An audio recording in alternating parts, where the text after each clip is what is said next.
할렐루야. 11월 2일 수요일입니다. 창세기 말씀 42장 18절부터 25절까지 말씀을 읽고 은혜 나누도록 하겠습니다. 사흘 만에 요셉이 그들에게 이르되 나는 하나님을 경외하노니 너희는 이와 같이 하여 생명을 보전하라. 너희가 확실한 자들이면 너희 형제 중 한 사람만 그 옥에 갇히게 하고 너희는 곡식을 가지고 가서 너희 집안의 굶주림을 구하고 너희 막내 아우를 내게로 데리고 오라. 그러면 너희 말이 진실함이 되고 너희가 죽지 아니하리라 하니 그들이 그대로 하니라. 그들이 서로 말하되 우리가 아우의 일로 말미암아 범죄하였도다. 그가 우리에게 애걸할 때에 그 마음의 괴로움을 보고도 듣지 아니하였으므로 이 괴로움이 우리에게 임하도다. 르우벤이 그들에게 대답하여 이르되 내가 너희에게 그 아이에 대하여 죄를 짓지 말라고 하지 아니하였더냐. 그래도 너희가 듣지 아니하였느니라. 그러므로 그의 핏값을 치르게 되었도다 하니 그들 사이에 통역을 세웠으므로 그들은 요셉이 듣는 줄을 알지 못하였더라. 요셉이 그들을 떠나가서 울고 다시 돌아와서 그들과 말하다가 그들 중에서 시므온을 끌어내어 그들의 눈 앞에서 결박하고 명하여 국물을 그 그릇에 채우게 하고 각 사람의 돈은 그의 자루에 도로 넣게 하고 또 길 양식을 그들에게 주게 하니 그대로 행하였더라. 아멘. 네. 자, 사흘이 지났습니다. 사흘이 지났습니다. 우리 지난 시간 묵상한 말씀에 보면 형들과 요셉이 밀당을 하죠. 다른 사람들처럼 순조롭게 곡식을 돈 받고 파는 것이 아니고 갑자기 정탐이다. 애굽을 엿보러 왔도다. 그렇게 추궁을 했습니다. 그들은 자신들이 확실한 자라는 것을 증명하기 위해서 우리는 모두 가나안에 살고 있는 한 사람의 아들들이다. 우리는 본래 12형제였는데 막내는 아버지와 함께 있고 하나는 없다. 이런 이야기를 했었습니다. 그러나 그런 설명으로 요셉이 의심을 풀지 않고 계속해서 그들을 정탐으로 의심하고 또 만약에 자신들이 진실한 자들이라는 것을 증명하고 싶다면 너희들이 옥에 갇히고 한 사람만 가서 막내 동생을 데려와라. 그러면 너희들의 진실을 입증하고 믿어주겠다. 그런 이야기를 하죠. 그런 이야기를 하면서 이제 3일간 옥에 갇혔습니다.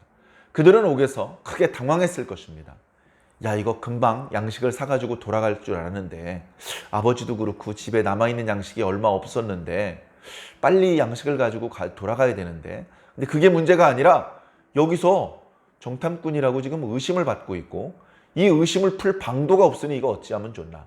더군다나 그 애굽의 관리는 상당히 엄한데 그 엄한 사람이 말하기를 막내 동생을 데려오지 않으면 양식은 줄 수 없다. 심지어 너희들은 살지 못할 것이다. 이렇게 얘기를 하고 있는데 아니 아버지가 베냐민을 목숨처럼 아끼는데 어떻게 막내 동생을 데려오냐. 이거 정말 큰일 났다. 하면서 그 10명의 형제는 감옥에 있는 동안에도 옥신각신 많은 대화를 나누었겠지만 뾰족한 수를 찾지 못한 채 세 번째 날을 맞이하게 되었을 것입니다. 세 번째 날이 되자 요셉이 다시 그들을 불렀습니다. 내가 너희들이 살 수 있는 방도를 제시하겠다 하면서 3일 전보다는 조금은 누그러진 그러나 그 엄한 것은 전혀 바뀌지 않은 그런 내용의 이야기를 합니다. 전에는 9명이 갇혀 있고 1명이 집에 가서 막내 동생을 데려오라고 제시를 했었는데 이번에는 그렇게 하지 않고 1명만 옥에 갇혀 있으라. 너희들이 스스로를 진실한 자들이라고 주장하고 있으니 그렇다면 한 사람만 옥에 갇히고 나머지 9명은 양식을 가지고 가족들에게 돌아가라. 가족들이 양식을 기다리고 있을 테니 그 양식으로 가족들의 굶주림의 문제를 해결해라. 그리고 막내 동생과 함께 다시 내 앞에 와라. 그렇게 이야기를 한 것입니다. 그래, 이 요셉의 제안은 생각해 보겠습니다. 그거 말고 좀 이런 식으로 바꿔주시면 안 되겠습니까? 이렇게 흥정을 할 수 있는 게 아닙니다. 그냥 요셉은 명령을 하고 이 사람들은 그저 요셉이 명한 대로 행동에 옮길 수밖에 없는 그런 입장이었던 것입니다. 엄청나게 큰 문제가 또 생깁니다. 자, 일단은 한 명이 집으로 돌아가는 것보다는 9명이 집으로 돌아가는 것이 좋습니다. 왜냐하면 더 많은 양식을 야곱에게 가져갈 수 있기 때문에 그렇습니다. 3일 동안 어쩌면 요셉도 생각을 했을 것입니다. 9명을 가두지 말고 1명만 가둬야 되겠다. 9명을 돌려보내면서 그 편으로 우리 아버지에게 양식을 충분히 전달해 드려야지. 양식을 기다리실 텐데 애굽으로 내가 모시고 내려올 때까지는 그 양식으로 버티실 수 있게 양식을 충분히 드려야지. 그러려면 1명만 볼모로 잡아놓고 9명의 형들은 아버지에게 양식과 함께 보내는 게 좋겠어. 이렇게 이제 생각을 했던 모양입니다. 자, 그런데 양식을 가지고 집으로 돌아오면 야곱이 어떻게 생각할까요? 야곱이 당장 어찌하여 10명이 내려갔는데 9명만 돌아왔느냐? 시므온은 어디 있는 것이냐? 이렇게 물어보지 않겠습니까? 그러면 거기서 르우벤이라든가 그 형제들 중에 책임자가 아버지에게 있었던 일을 소상히 설명하겠죠. 애굽의 관리가 무척 엄합니다. 그가 우리를 정탐꾼으로 몰면서 추궁을 하는데 우리가 쩔쩔매고 그 상황에서 빠져나올 수가 없었습니다. 그래서 우리는 우리들의 진실함을 드러내기 위해서 우리가 한 아버지의 아들들이라고 말했습니다. 우리가 12형제였는데 막내는 아버지와 함께 있고 또 한 명은 없어졌다고 얘기를 했습니다. 그랬더니 우리의 진실함을 증명하고 싶으면 막내 동생을 데려오라고 했습니다. 아버지 어떡할까요? 베냐민은 줄 수 없다. 그렇게 했겠죠. 베냐민은 줄 수 없다. 그러면 어떻게 해야 됩니까? 시므온을 포기해야 됩니다. 시므온을 버려야 됩니다. 20여 년 전에 그렇게 요셉을 버렸었습니다. 12형제를 하나님께서 주셨는데 그 중에 하나를 버릴 수 있겠느냐? 너희들 요셉도 버렸으니까 시므온도 버릴 수 있겠구나. 만약에 시므온을 버렸다면 그들은 불합격입니다. 그들은 하나님 앞에 합당한 하나님의 언약을 계승하고 하나님의 신앙 공동체의 두령들이 될 자격이 없는 자들입니다. 그런 숙제를 남겨주는 것이죠. 그러니까 양식이 많다고 그냥 양식 안겨주는 게 아니고 땅 많다고 그냥 여기 들어와 살라고 하는 게 아니고 먼저 이런 하나님의 축복을, 이런 하나님의 보호를, 은총을 받을 자격이 있는 자들인지 하나님께서 살펴보시는 것이죠. 자, 그들은 어쩔 수 없이 이제 옥에서 나와서 9명의 형제만 돌아가야 됩니다. 그러면서 자기들끼리 옥신각신 얘기를 합니다. 잘 들어보니까 싸우는 게 아니고요. 자신들이 20여 년 전에 저질렀던 그 잘못에 대해서 진심으로 뉘우치고 있는 그런 말을 하고 있습니다. 아하, 이게 웬일이냐.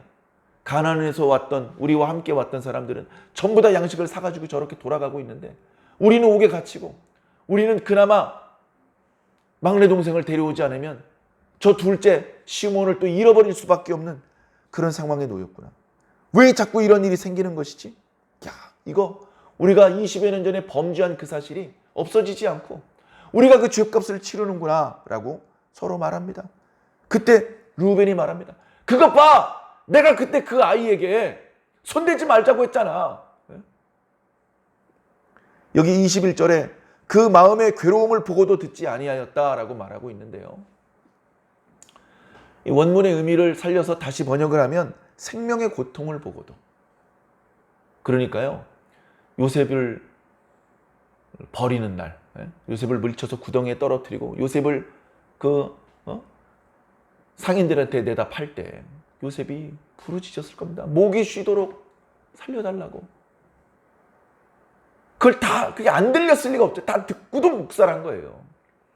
묵살하고 무시하고 못 들은 체하고 팔아먹고 그 돈 나눠가지고 한가롭게 밥 먹고 자기 아버지에게 채색옷 갈갈이 찢어가지고 숫염소의 피로 마치 동생이 짐승에게 맹수에게 찢겨 죽은 것처럼 아버지 속이고 자기 자신도 속인 겁니다.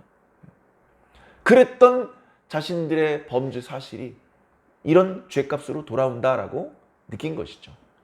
그러면서 이야기를 들어보니까 진심으로 뉘우치고 있습니다.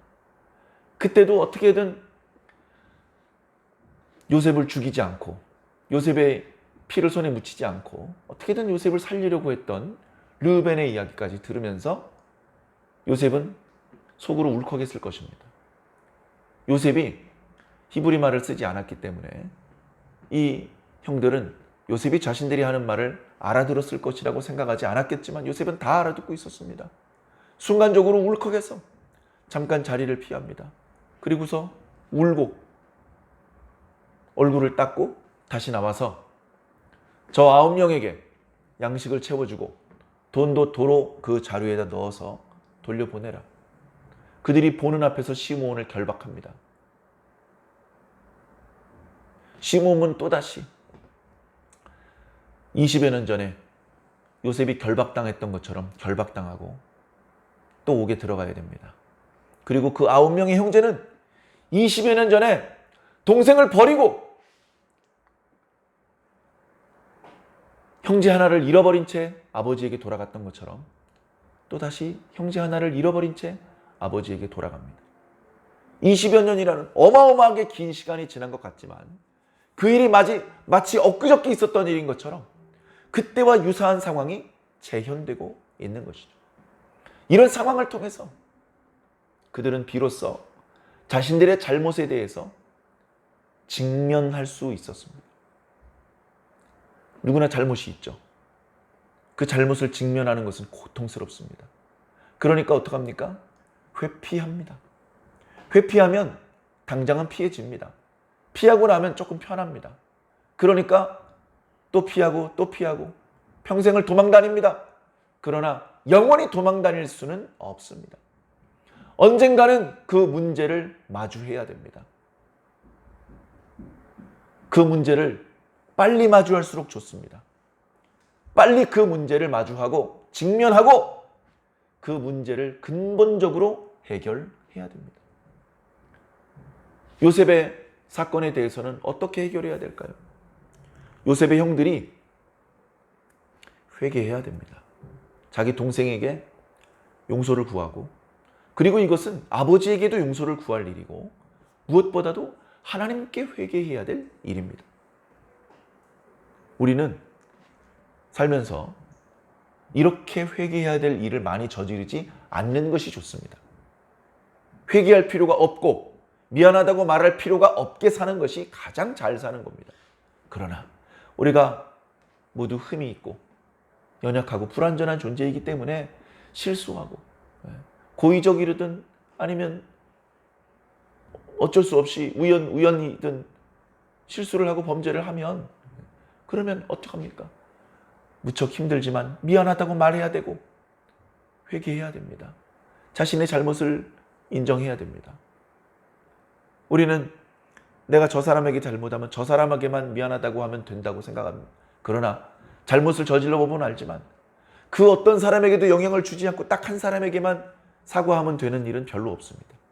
일단 잘못이 벌어지면 일파만파 그 피해가 사방으로 퍼집니다.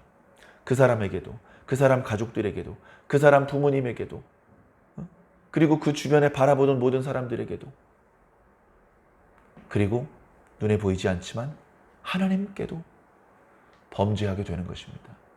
그럼 어떡합니까? 도망다니지 말고 빨리 회개해야 됩니다. 빨리. 다윗이 회개했습니다. 물론 죄를 짓자마자 회개하지 않았습니다. 다윗이 자신을 위해서 목숨을 바쳐 싸웠던 헷족속 우리야, 그를 죽게 했습니다. 그리고 그의 아내를 자기 아내로 뺏어갔습니다. 이것은 살인 교사죄고 그리고 간음죄입니다. 그러나 왕권이 있기 때문에 아무도 그것을 들추어서 지적하지 않았습니다. 측근들은 오히려 도와주었습니다. 면죄부를 써주었습니다. 사람이 써준 면죄부가 무슨 소용이란 말입니까? 하나님은 그것을 잊지 않았습니다. 그것을 잊지 않았습니다. 선지자가 와서 비유를 들어줍니다. 어느 동네에 가난한 농부가 있는데 그냥 암양 새끼 하나를 딸처럼 기른다. 근데 그 옆에는 양이 수백 수천 마리가 있는 큰 부자가 살고 있다. 그 부자의 집에 친구가 와서 그 친구에게 접대를 하려고 그러는데 자기 집에 있는 그 수천 마리나 되는 양들은 건드리지 않고 그 딸같이 기르던 암양 새끼 그 하나를 뺏어다가 잡아 죽여가지고 그 친구를 접대했다. 왕이시여, 이런 놈은 어떻게 처벌해야 됩니까? 그렇게만 말하니까 다윗이 피가 거꾸로 솟았습니다. 아니, 우리 이스라엘에 그런 놈이 있단 말이야? 그놈은 당장 끌어내어서 극형에 처해야 된다. 그랬더니 조용조용 이야기하던 나단 선지자가 벌떡 일어나서 네가 바로 그놈이야!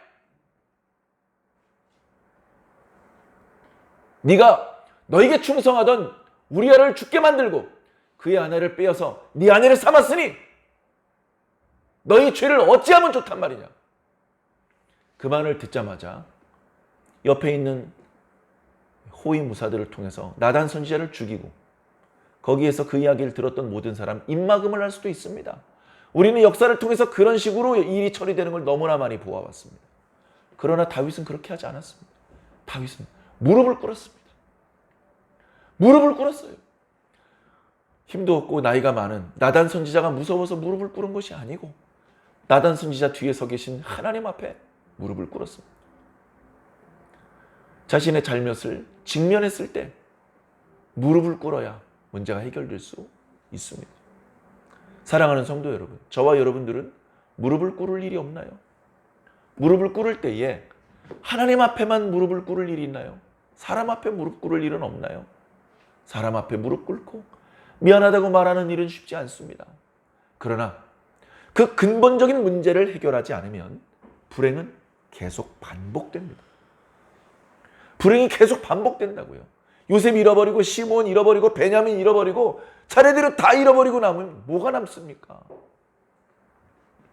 근본적인 문제를 해결하고 죽은 줄만 알았던 아들을 다시 만나기 위해서는 고통스럽지만 자신의 잘못을 직면하고 그 문제를 근본적으로 해결을 해야 됩니다. 겸손히 무릎 꿇고 기도하고 우리가 풀어야 될 문제가 무엇들인지 생각해 보시고 그리고 이 창세기 말씀 묵상이 끝나기 전에 우리들의 마음이 그 모든 근본적인 문제들로부터 해방되어서 진정한 샬롬이 회복되기를 바랍니다. 이 과정이 요셉에게도 쉬운 과정은 아니었습니다. 오늘 말씀에도 요셉이 울컥해서 잠깐 자리를 피하고 울다가 다시 나와서 일을 처리했는데 뒤에 이어지는 말씀을 보면 요셉이 이렇게 울컥해서 수도 없이 잠깐 자리를 피해서 울다 나오고 그러다 마지막에는 참지 못하고 형제들 앞에서 울음을 터뜨리게 됩니다. 그렇게 해서 요셉과 형제들 사이의 근본적인 문제가 해결되어 가는 것입니다. 그렇게 해결되어야 하나님의 약속이 온전히 이루어질 수 있습니다. 하나님의 약속은 오늘 저와 여러분들에게도 온전히 이루어져야 합니다. 이 땅에 있는 동안에 우리가 해야 될 일들이 많은데요. 충성해야 되고 전도하고 기도하고 봉사하고 헌금도 하고 그런데 그 와중에 이렇게 관계에 있어서 풀어야 될 부분들을 너무 방치시키고 회피하지만 마시고 어떤 식으로 문제를 풀면 좋을지 하나님께 기도하고 그리고 그 과정에서 원만하게 그 문제들을 풀고 하나님 안에 아무 거리낌 없이 해맑은 그런 모습으로 하나님을 볼 수 있다면 진정한 구원의 행복을 맛보실 수 있을 것입니다. 꼭 그 기쁨을 누리게 되시기를 예수님 이름으로 간절히 축원합니다. 아멘.